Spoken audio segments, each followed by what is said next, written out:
स्नान मंडपरे महाप्रभुंको महास्नान 108 गरा सुबासित जलरे महाप्रभुंको हुए स्नान।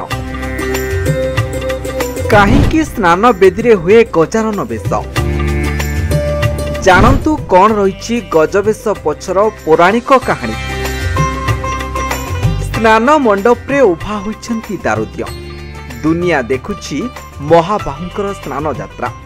आज पवित्र देवस्नान पूर्णिमा ज्येष्ठ मास शुक्लपक्ष पूर्णिमा तिथि आज श्रीक्षेत्र रे होउछि महाप्रभु दारुद्यंक दिव्य स्नान। एही दिन श्रीमंदिर स्नान मंडप रे चतुर्धा मूर्ति को पारंपरिक रीति रे वेद ध्वनि पूर्वक 108 कलसी सुबासित जल चतुर्धा मूर्ति को स्नान करा जाय। एहा परे दियो मानकु गजानन बेशरे सज्जित करा जायथाय। तेबे दर्शक बंधु आपण जानिछन्ति कि महाप्रभु ए गजानन बेश हेबा पछरे कौन रही किंवदंती। देवस्नान पूर्णिमा दिन चतुर्धा मूर्ति स्नान परे गज बेशरे सज्जित होती।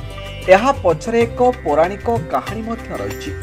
गणपति भट्ट नाम महाराष्ट्र एक ब्राह्मण थरे महाप्रभुंको महिमा विषय शुणी श्री जगन्नाथंको दर्शन पाई आसिथिले। से भगवान गणेशकर परम भक्त थिले। तेणु दारुद्यंको दर्शन करी गजरूप न देखिबा से तांको परम ब्रह्म बोली मानिबाको अस्वीकार कले एवं रागरे मंदिर त्याग कले। परदिन देवस्नान पूर्णिमा थिला। महाप्रभुंको आदेश रे बड़पंडा गणपति भट्टंको स्नान यात्रा देखिबा पाई आमंत्रण कले। तांको आखि सामनारे श्री जगन्नाथंको रूप परिवर्तन होइगला। महाप्रभु गणपति रूप धारण कले। तीन ठाकुर महाप्रभुंको ए अलौकिक लीला देखि तांकर ज्ञानोदय ହେଲା एवं से निजर भूल बुझी पारिले।